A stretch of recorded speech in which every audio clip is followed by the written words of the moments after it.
The HOA president, Brenda Ashworth, marched right up to my backyard one crisp September morning in 2024, clipboard clutched like a weapon, and slapped a violation notice against the stone edge of the small kidney-shaped pond my late father had built back in the summer of 1998. "I'm banning your goldfish pond," she announced, her voice sharp and final. 30 days to drain it completely, or the fine start at $50 a day. She wrinkled her nose at the gentle waterfall gurgling over the limestone rocks Dad had laid by hand, even as his arthritic fingers bled, calling it a backyard swamp that was tanking property values. Her designer heels clicked away across my driveway, leaving me staring at the paper in my calloused hands. That pond wasn't just water and fish. It was Dad's therapy after Mom passed, his quiet escape where he'd crack a Budweiser every Friday evening, feed the 6 goldfish, Groucho, Harpo, Chico, Zeppo, Gummo, and Fat Orange Zeppo Jr. And tell the same weak jokes he'd told 1,000 times. I'd kept the ritual alive since his stroke and funeral earlier that year. At 52, freshly retired from 30 years fixing Caterpillar engines in heavy machinery plants, I'd moved back into his house in Willowbrook Estates, suburban Columbus, Ohio. The neighborhood was built in 1995, back when HOAs were more suggestion than iron fist. The original 2-page bylaws were straightforward. Mow your lawn, no purple houses, no boats in driveways. Dad's pond had proper city permits from '98, including a variance for a decorative water feature with ecological benefits. Everything documented, everything legal. But Brenda had arrived 2 years earlier, a 48-year-old real estate agent with a fresh license, perfectly ironed yoga pants, a razor-straight blonde bob, and ambitions that smelled like commission checks. She joined the board fast, became president faster, promising to elevate community standards for maximum property values. Translation: she started citing people for anything that didn't fit her vision of pristine suburbia. Ceramic dragons in Mrs. Elisa's garden. Culturally inappropriate. Dave Santos's mailbox too high. Fine. Jennifer Wu's eco-friendly Prius parked overnight. Violation. My pond, predating her by decades, suddenly became her personal target. I didn't yell or argue that first day. I just nodded, folded the notice, and started digging.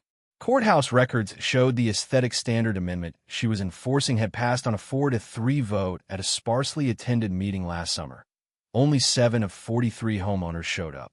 Ohio law required majority approval from all members for major changes, not just those present.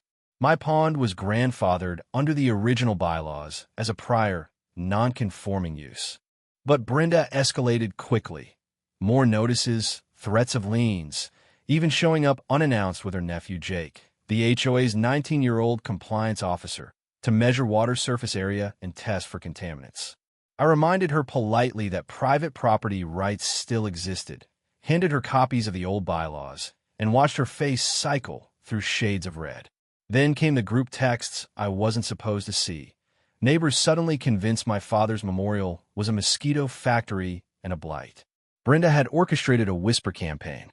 Flyers about stagnant water risks, with stock photos that weren't from my crystal-clear, filtered pond, went door to door. Social media posts shamed certain homeowners refusing to cooperate.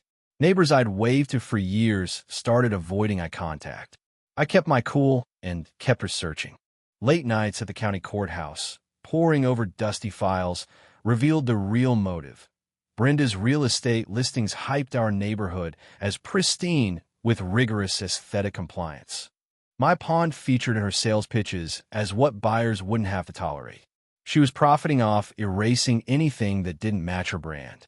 Meanwhile, nature was quietly working in my favor. Dragonflies hunted mosquitoes at sunset. Tiny frogs hid under lily pads. A blue heron occasionally stopped for a snack. And one morning, a painted turtle basked on the stone border, shell patterns vivid like artwork. Then a second appeared. Jennifer Wu, our neighbor and an environmental lawyer who'd also been targeted, lit up when I showed her the photos. Painted turtles are protected under Ohio conservation guidelines, she said. If you got a breeding pair, that changes everything. I started documenting everything. Daily photos, water tests, plant logs. The pond wasn't stagnant. It had filtration, native plants, beneficial bacteria. Frogs controlled insects, turtles added to the ecosystem.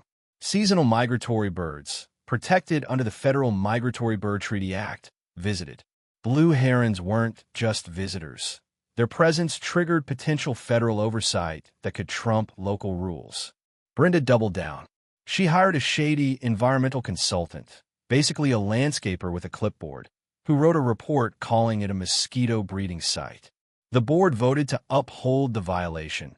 Fines ramped to $100 daily. Then came the trespass.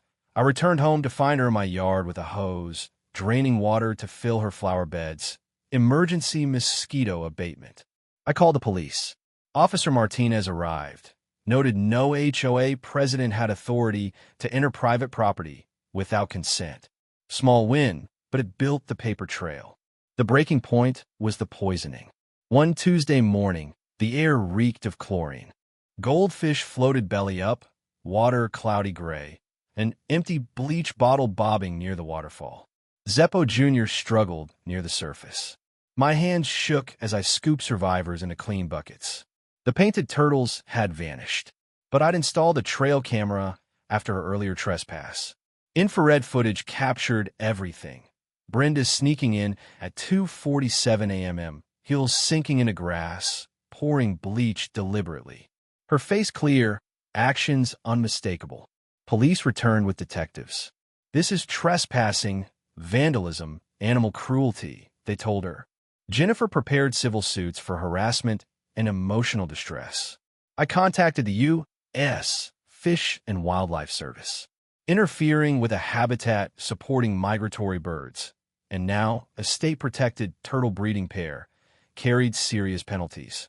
Agent Sarah Martinez assessed the damage. The pond qualified as a beneficial microhabitat. Federal designation was expedited because of the active interference during investigation. While Brenda panicked, emergency HOA meetings failed attempts to drain it before protection kicked in. I built alliances. Dave Santos uncovered her own violations. Fence encroaching on green space she'd approved herself. Jennifer traced embezzlement. $38,000 diverted from HOA funds to her family and business over 2 years.